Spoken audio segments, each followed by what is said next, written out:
తెలంగాణ మహారాష్ట్ర సరిహద్దుల్లో భూకంపం రావటం కలకలం రేపింది. రాత్రి వేళ భూ ప్రకంపనలు వచ్చాయి. ప్రజలు ఆందోళన చెందారు.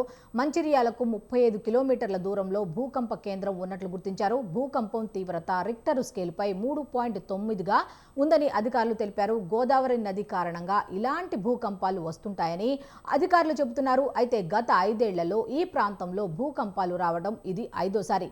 గత ఏడాది 5.3 తీవ్రతతో ఇక్కడే భూకంపం వచ్చింది. అందువల్ల సరిహద్దు ప్రాంతాల ప్రజలు ఆందోళన చెందుతున్నారు.